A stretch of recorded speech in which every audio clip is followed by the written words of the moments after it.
I'm often asked the question, how do I know that God is speaking to me? How do I know that this is God's voice? How do I know that this thought or this prompting, it is truly God? And I believe if we can do these three things and practice them every day, practice them every time you have a prompting or a thought that this could be God, if you'll do this, I promise you, God will help you learn and mature your ability to hear God. Jesus said, my sheep know my voice and they follow me. In other words, he's saying if you're a Christ follower, the moment that you gave your life to Christ is the moment that God gave you the ability to hear his voice. So I believe these three things. Number one is you got to believe it. You have to believe.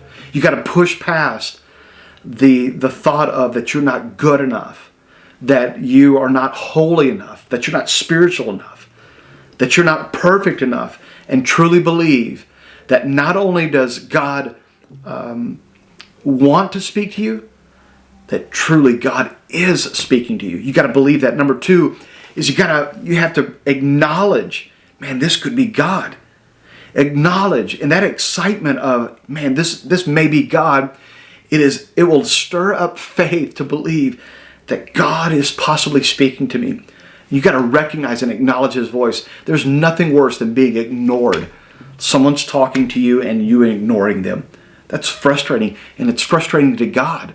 But when we stop and we acknowledge, wow, the God, the creator of this universe, this God who gave his only son, he's speaking to me. Man, that moves the heart of God. Number three is you got to quickly respond. Man, God wants us to hear him and believe him and then respond to him. When you respond, man, it lights God's heart up. And if we'll practice that every day, I'm telling you, we will develop an ear to hear God with more clarity in our life. Now, Jesus said it this way, and I believe that this is a great principle that Jesus is revealing us. It's a mystery that I think that we can unpack and believe that God is trying to show us how he speaks to us. Jesus said this in Revelation chapter 3, verse 20. He says, here I am. I stand at the door and I knock. And he says, if anyone hears my voice, not the knock, but if he hears my voice and opens the door, and I will come in and eat with that person and they with me. Now this is a powerful truth that Jesus is saying, that he's standing at the door. He's standing at the door of your heart and he's knocking. Can you not only recognize the knock, but can you recognize his voice? Now, listen, if a stranger is coming up to your door and knocking, you may never even open the door. You may talk to them through the doorbell, the ring camera at your doorway, and just talk to them through the little microphone. Hey, what do you want? Leave the package at the door. You may even crack the door open to see who it is, or poking through the little peephole. But if it's someone you know, man, you're going to open the door. You may even tell them, hey, the door's unlocked. Come on in, right? And they will come in. Hey, come on in. Let's sit down. Or show them around the house. Now, there may be some people who come over that you know very closely, and hey, I want to show you around the house, but there may be some areas that you may not show them because your house is not clean. But you know what? If it's your kids, man, if it's someone really close to you, your mom or dad, hey, come on in. Let me show you this new closet organizer that I have in the back room. Even though the excuse that the bed's not made, there's clothes laying on the floor. Because you're so close to them, you really are so transparent that you're not worried about what they see because you're close to them. Do you know what Jesus is wanting? He's wanting full access to our hearts. He's wanting you to fully trust him, that he doesn't care about the areas of your heart that's not organized, that's not perfect, the areas of your life that's messy, things that you haven't got your crap together, and that you trust him so much and you love him so much and you recognize his love for you, that he's not judging you because you're not perfect. He just wants that relationship.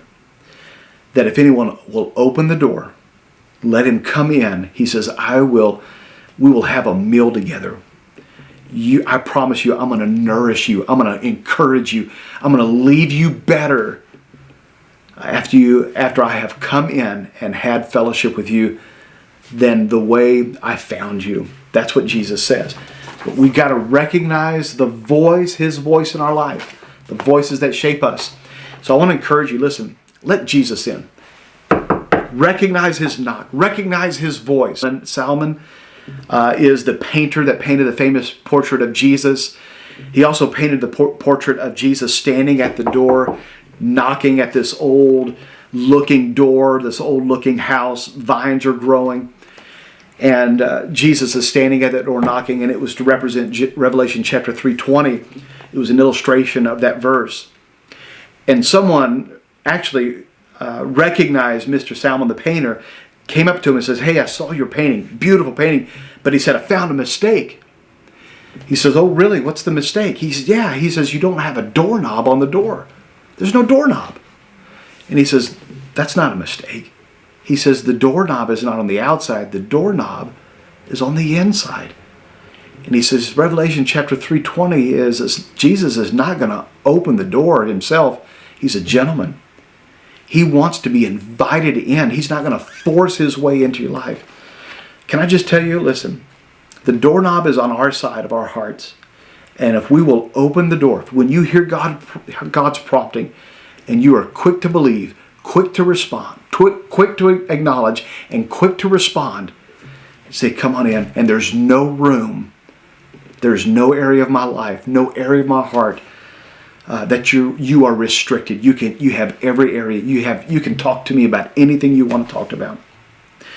So when we truly love God, trust Him with all of our heart, I promise you, we will develop a better ear to hear His voice in our life.